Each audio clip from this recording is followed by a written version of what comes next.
வாங்க.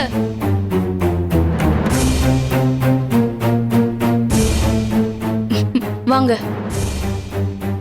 எல்லாம் ஓகே தானே?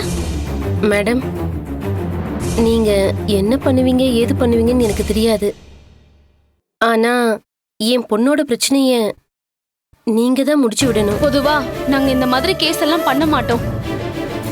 ஹஸ்பண்டோட அப்ரூவல் இல்லாம எந்த ஒரு ஹாஸ்பிட்டல்லையும் இதை செய்ய மாட்டாங்க. ஆமா, உங்க பொண்ணும் அவங்களோட ஹஸ்பண்டும் வந்திருக்காங்கல்ல?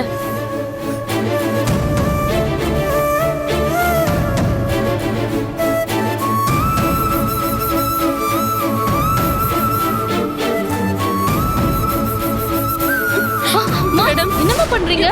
எழுந்திரீங்கம்மா. காப்பாத்துங்கம்மா. நான் உங்களை தான் கேளுங்கம்மா. எழுந்திரீங்க. தயவு செஞ்சு காப்பாத்துங்க. எழுந்திரீங்கம்மா. என்ன பண்றீங்க? எழுந்திரீங்கம்மா. தயவு செஞ்சு உதவி செய்யுங்க. சொன்னா கேளுங்க, முதல்ல எழுந்திரீங்க. என்ன பண்றீங்க? மேடம், என்னோட பொண்ணுக்கு இன்னும் கல்யாணமே ஆகல. இப்பதான் அவளுக்கு ஒரு நல்ல வரன் வந்திருக்கு. ஆனா அதுக்கு முன்னாடியே அவ இப்படி ஆயிட்டா. நீங்க மட்டும் எனக்கு இந்த உதவி பண்ணலனா நானும் என் பொண்ணும் விஷம் குடிச்சு செத்து போக வேண்டியதா மேடம். எங்களுக்கு வேற வழி இல்லை. என் குடும்ப மானமும் என் பொண்ணோட வாழ்க்கையும் இப்ப உங்க கையில தான் இருக்கு. நீங்க தான் மேடம் எங்களை காப்பாத்தணும். முதல்ல நீங்க என்கிட்ட போன்ல பேசும்போது இவ்வளவு டீடைலா என்கிட்ட எதுவுமே சொல்லலையே. இப்போதைக்கு குழந்தை பெத்துக்க வேணாம், தள்ளி போட்டிருக்காங்கன்னு மட்டும் தானே சொன்னீங்க. இப்ப என்னடானா திடீர்னு வந்து இப்படி எல்லாம் பேசி தர்ம சங்கடத்துக்கு ஆளாக்குறீங்களே.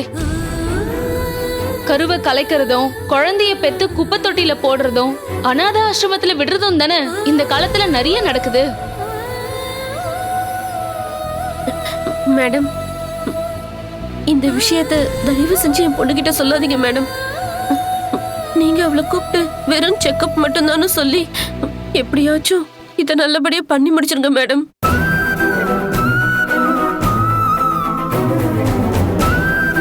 இங்க பாருங்க, டிஎன்சி பண்றது அவ்வளவு சிம்பிள் கிடையாது.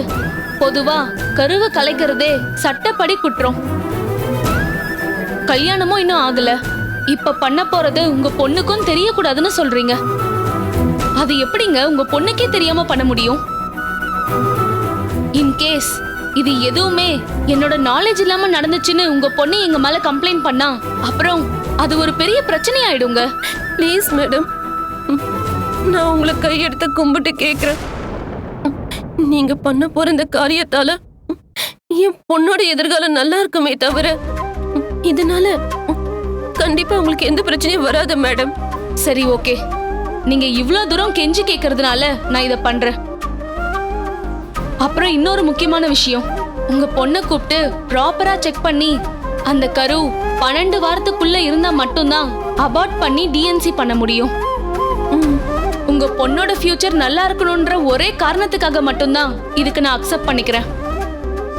ரொம்ப நன்றி டாக்டர். உங்களுக்கு ரொம்ப நன்றி மேடம்.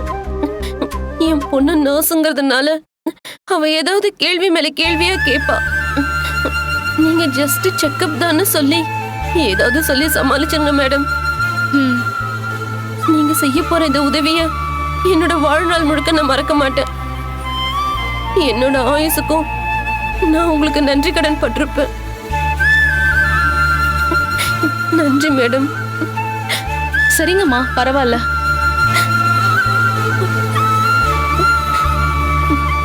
நான் போய் என் பொண்ணை அனுப்பிட்டா மேடம்? சரி, ஓகே. ம்